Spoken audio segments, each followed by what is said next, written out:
Bonjour. Dans cette vidéo, nous allons voir comment inverser une transformation. Donc, inversion d'une transformation.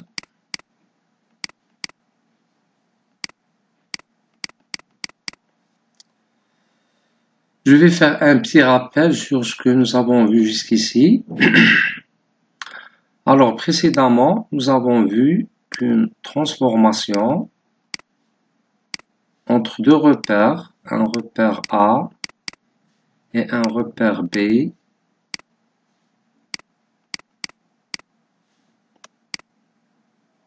ici l'origine de A, ici c'est l'origine de B. Nous avons un point P. Ce point est exprimé soit dans le repère A, ce qui nous donne P dans le repère A. Ce point peut aussi être exprimé dans le repère B, ce qui nous donne PB. Et l'origine de B est liée au repère A par ce vecteur, c'est P. L'origine de B dans A. C'est les coordonnées de l'origine de B dans le repère A. Mathématiquement, nous avons trouvé que le point P, c'est-à-dire si, avant ça, hypothèse, nous avons supposé que, hypothèse, l'orientation et les informations, on dit que le repère B est connu par rapport au repère A. C'est-à-dire on sait la position et l'orientation de B par rapport à A.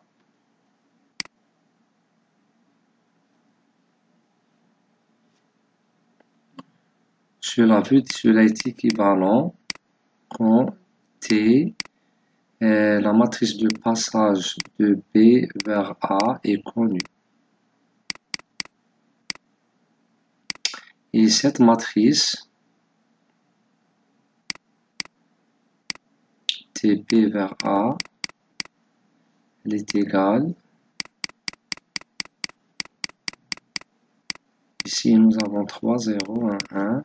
C'est-à-dire la rotation de B par rapport à A et la position de l'origine de B par rapport à A. C'est-à-dire toutes ces informations sont connues. Et bien sûr, selon cette représentation, on peut dire, puisque la position de B est connue par rapport à A, donc étant donné un point P connu dans le repère B, alors son écriture dans le repère A va être égale PA, c'est-à-dire ce vecteur, il est égal à R PA que multiplié par PB plus le déplacement plus P l'origine de B par rapport à A. Qui veut dire que cette position, ce vecteur-là, c'est la somme du vecteur P origine B dans A plus ce vecteur. Ce vecteur est exprimé dans le repère B, donc nous devons le multiplier par la rotation du repère A pour la rotation du repère B pour l'orienter suivant le repère A. Et c'est pour cette raison que nous avons fait cette multiplication. Parce que la somme de deux vecteurs doit être effectuée dans le même repère, mais puisque les repères A et B sont différents, Donc, le repère B doit être tourné suivant le repère A pour qu'il soit aligné avec le repère A. C'est pour cette raison que nous avons multiplié ici par RBA.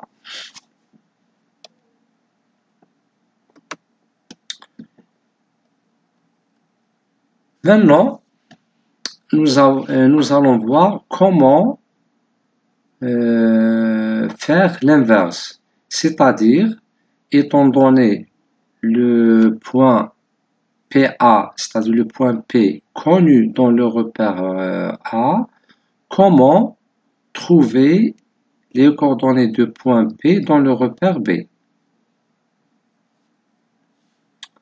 Inversement,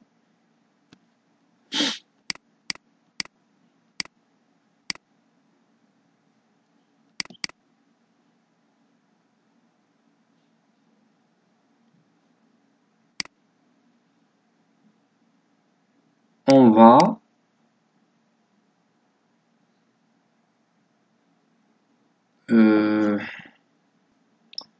trouver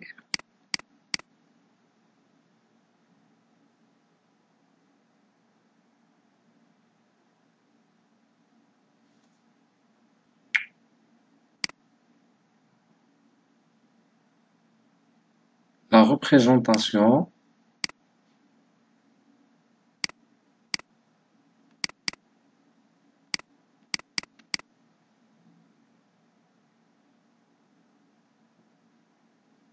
ou une description du repère A dans le repère B. C'est l'inverse de ce problème. Ici, nous avons la description de B dans A. Mais ici, on va faire la description de A dans B. C'est l'inverse. Et du point de vue pratique, pratiquement, c'est quoi? Si on a un point P connu dans le repère A. Si on a un point PA connu. Quelle est la question? La question est trouver les coordonnées. Trouver les coordonnées de P dans le repère P. D'accord? Maintenant, c'est un problème inverse. Donc, étant donné PA, trouver PB. Donc,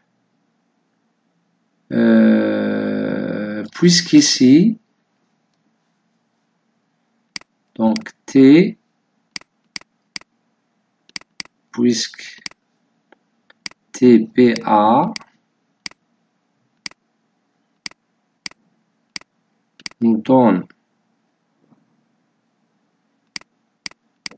la représentation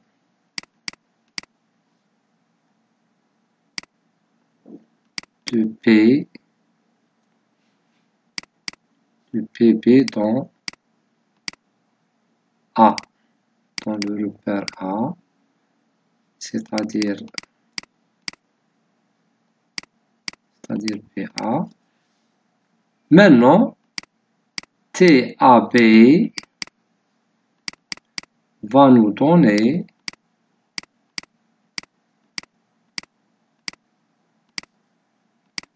la représentation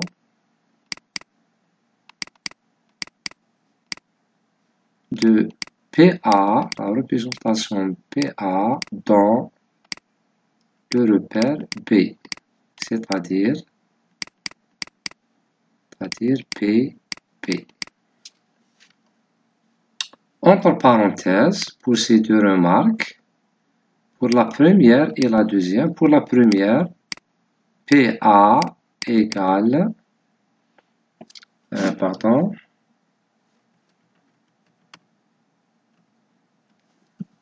Pour la première,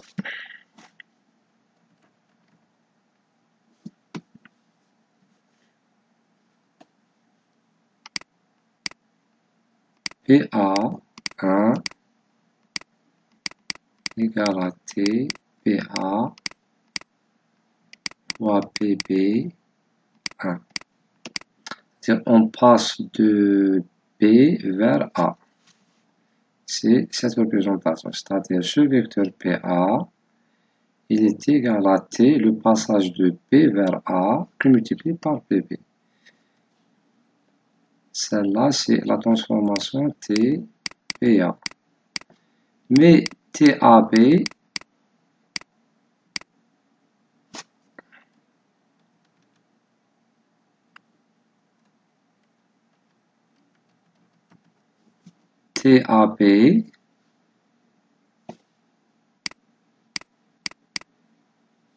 va nous donner PB,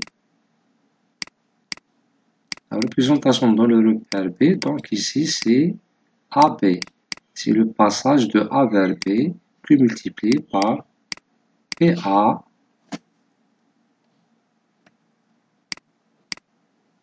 P dans le repère A et 1. D'accord?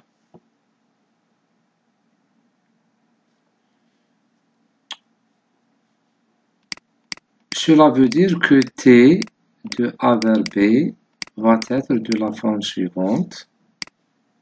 C'est une transformation homogène.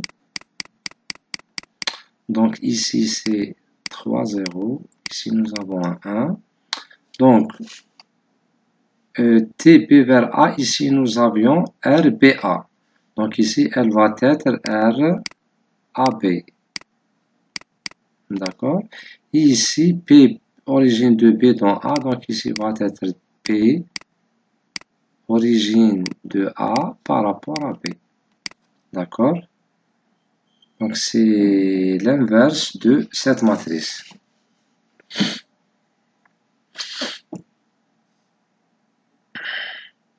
Donc la transformation inverse, donc la transformation inverse de T P vers A et T A vers B définie T A vers B définie de cette expression. C'est-à-dire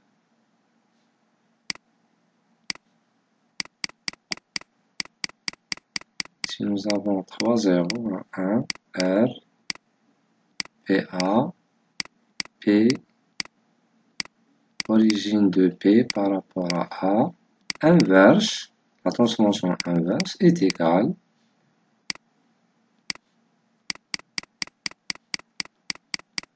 0, 0, 0, 1. Ici c'est R, A vers B. Ici c'est P, origine de P par rapport à A. Pardon, origine de A par rapport à B.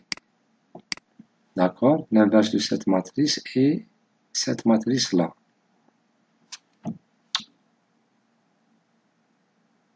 Donc, pour évaluer,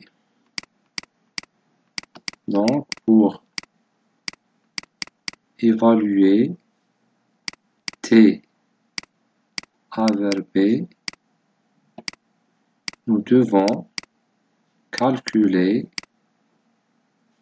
R, AB et P, origine A par rapport au repère B. D'accord?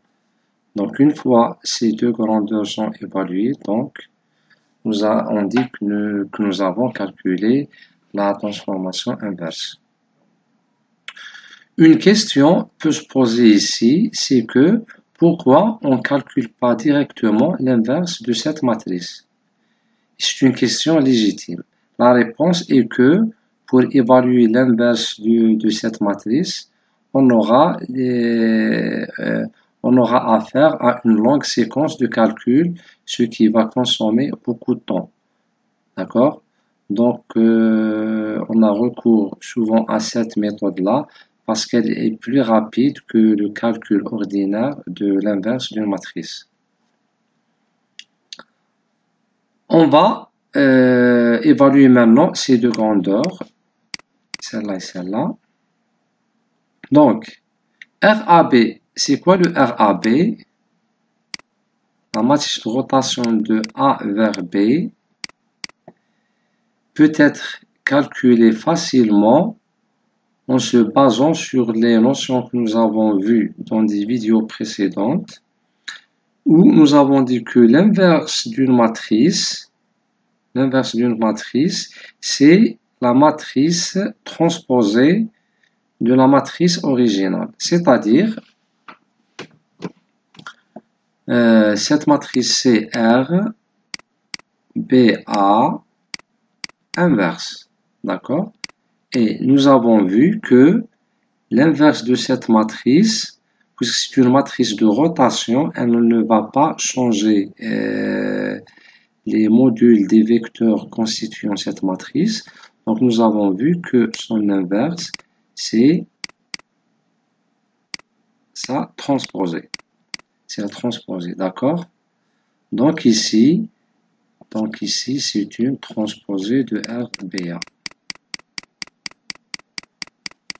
Donc pour revoir ce point, vous pouvez aller à une des vidéos que nous avons vues déjà. D'accord? Donc l'inverse d'une matrice, c'est sa transposée. C'est dans le cas où vous avez une matrice de rotation.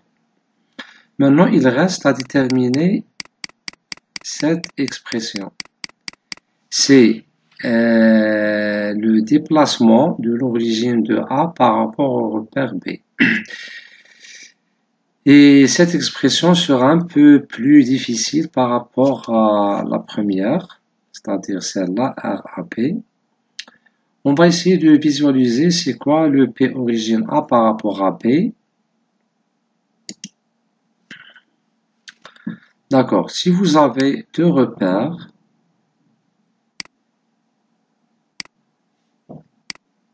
le repère A et le repère B,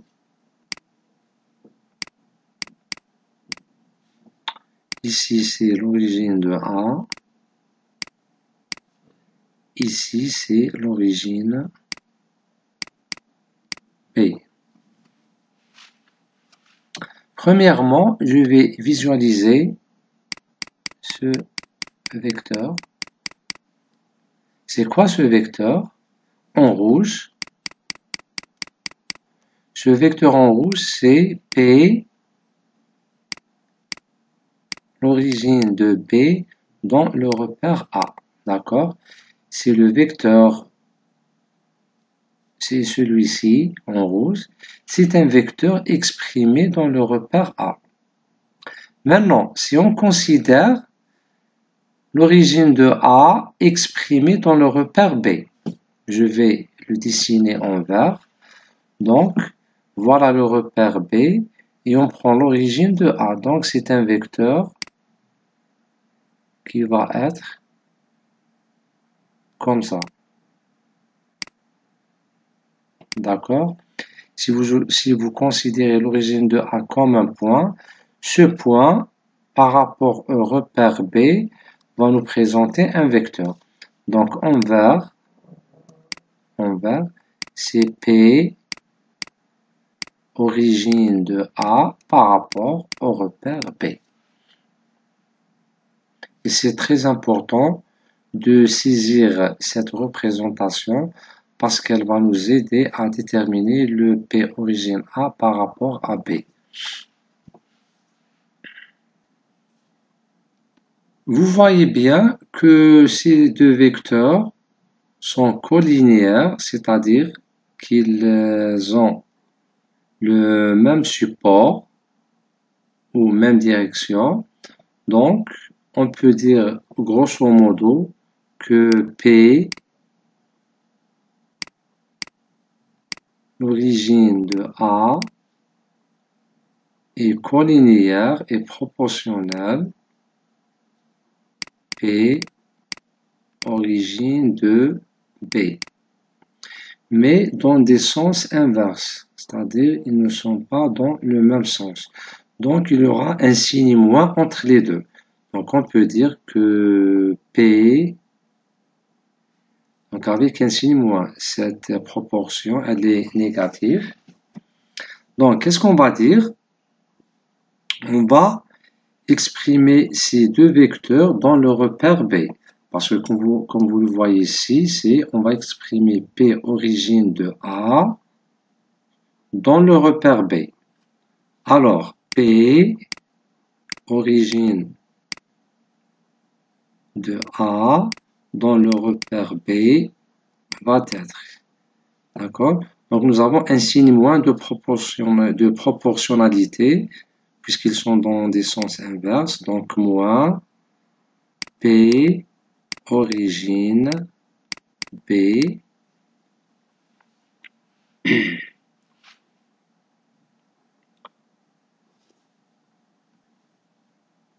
c'est P origine B dans le repère A, parce que ce vecteur en rouge est exprimé dans le repère B, mais puisqu'on exprime toute cette expression, l'expression qui va être ici,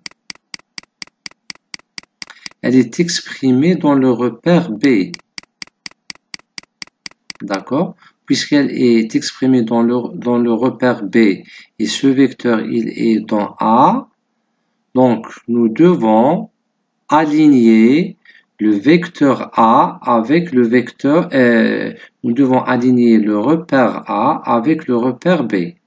Donc pour faire ça, on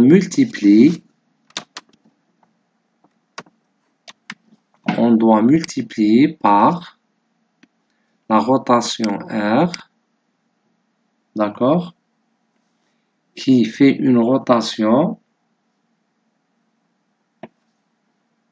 de A vers B.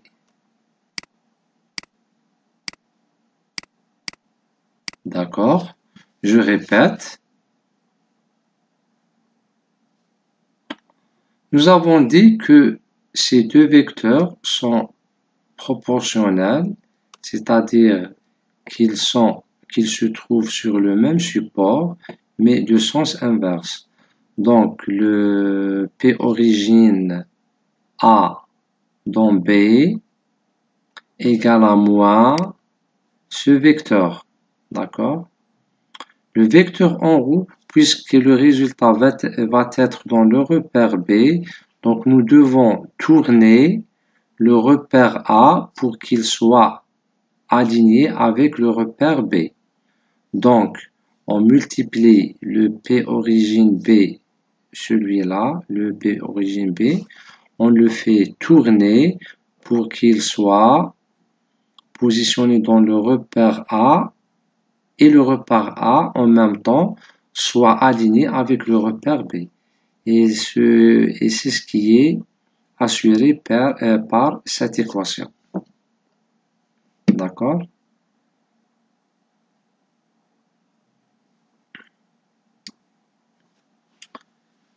Et puisque selon nos hypothèses, on connaît les grandeurs connues sont RBA et P origine B par rapport à A. P origine B par rapport à A, elle est connue. Et on connaît RBA, non RAB. Donc, on dit que RAB égale à RBA, c'est son inverse, donc l'inverse c'est la transposée. Donc cela implique que P origine de A dans B va être égal à moins RBA transposé fois P origine de B dans le repère A. C'est la relation finale de cette expression. D'accord? Donc, on peut écrire maintenant que la transformation T de A vers B va être égale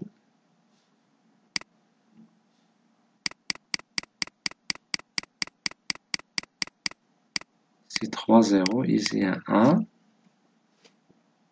Donc, on a trouvé que RAB, c'est quoi?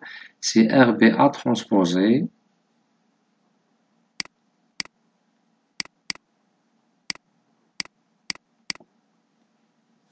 Et P origine A dans B, P origine A dans B, nous l'avons juste trouvé ici.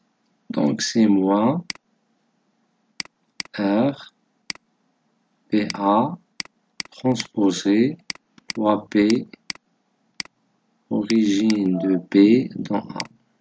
D'accord? Cette matrice est la matrice inverse de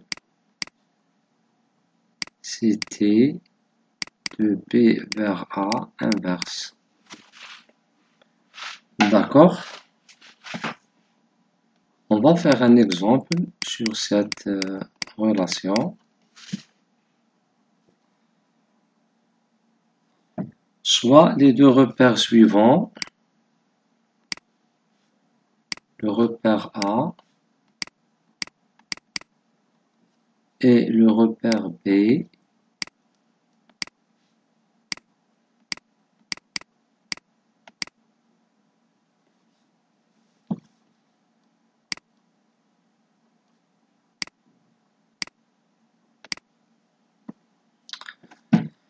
dans ces deux repères, on dit que B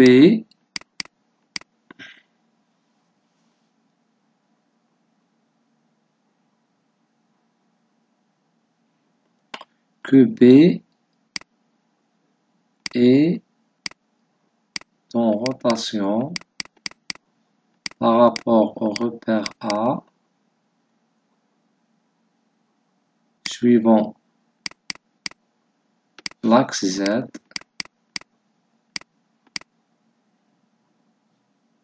par 30 degrés.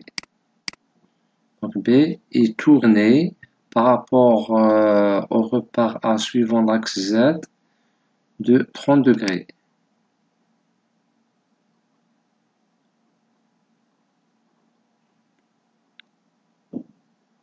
Et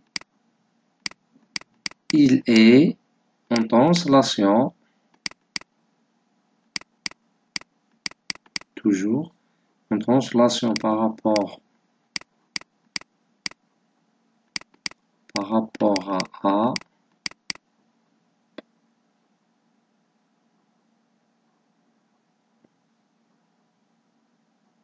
suivant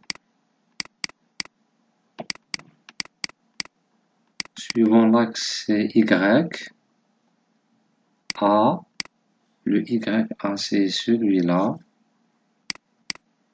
c'est Y de A, et celui-là c'est X de A, celui-là c'est X de B, et celui-là c'est Y de B. Donc il est en translation suivant l'axe Y, sur l'axe Y de 3 unités. De 3 unités.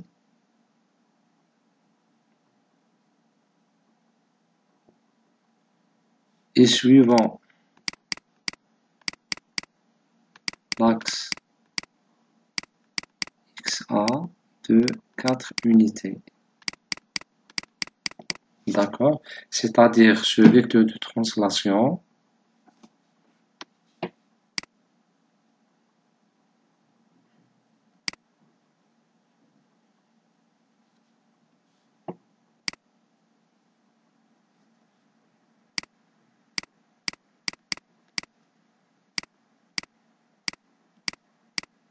celui-là c'est le repère A, c'est-à-dire ce vecteur de translation suivant X c'est 4, et suivant Y c'est 3. Alors,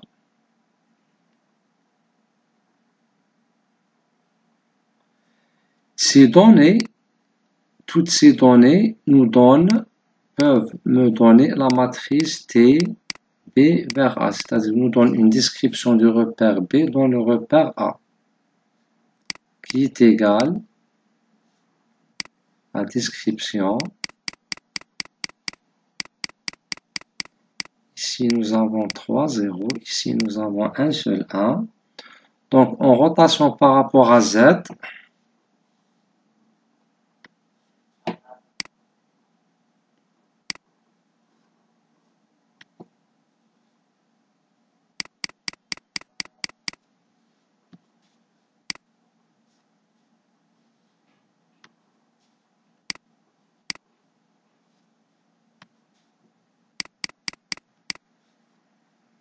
pardon,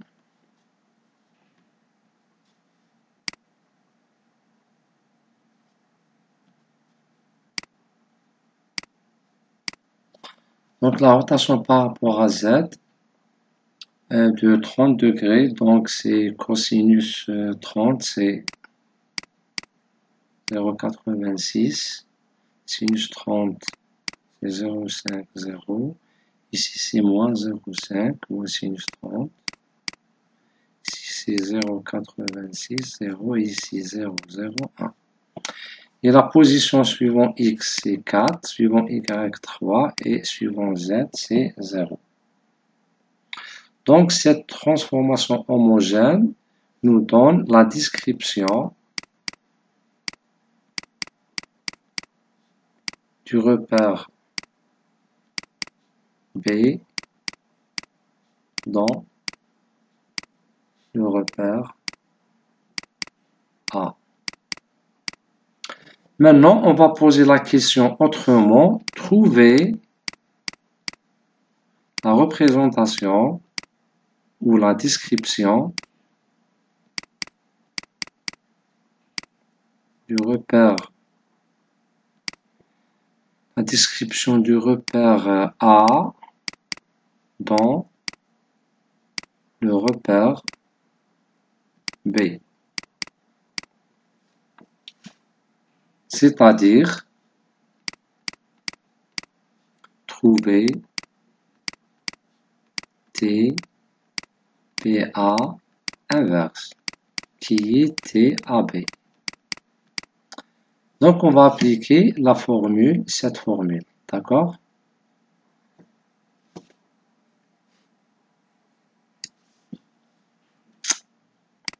TAB va être égal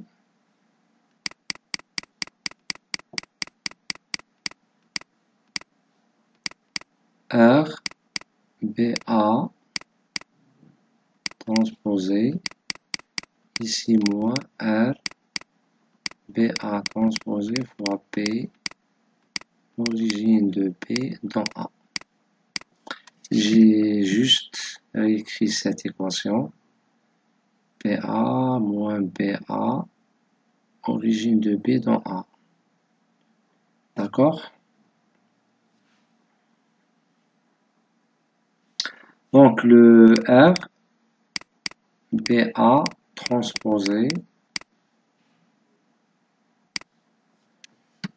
le RBA c'est cette matrice. Le RBA c'est cette matrice. Donc je vais faire ça transposer. Donc 0,86 moins 0,5, 0, 0,5, 0,86, 0 et 0,01. D'accord? Maintenant, je vais multiplier cette matrice par P origine de B.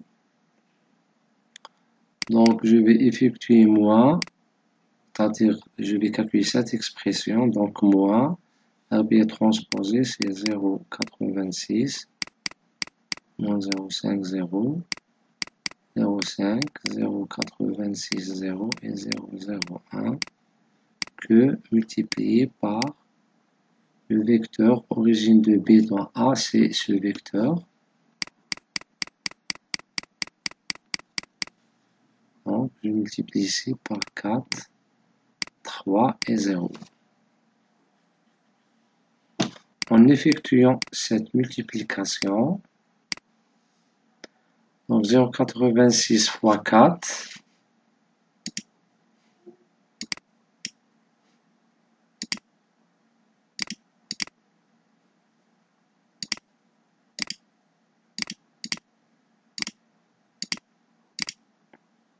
c'est 3,44 plus 1,5.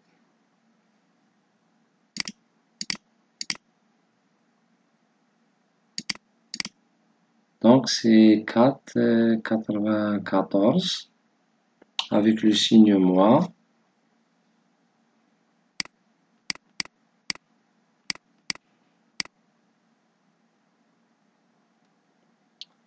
Maintenant, moins 0,5 fois 4, c'est 2.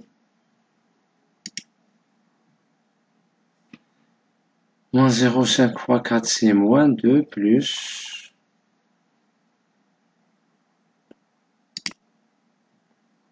0,86 fois 3 moins 2. Moins 2. Donc c'est moins 0,58.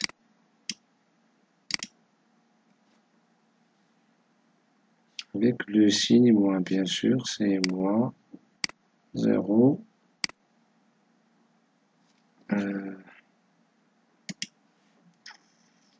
J'oublie le résultat. Nous avons dit 0,86 fois 3 égale moins 2. 0,56 et 8 avec le signe moins. Et finalement, nous avons ici un 0. Alors, R, donc, R, pardon, T, AB va être égal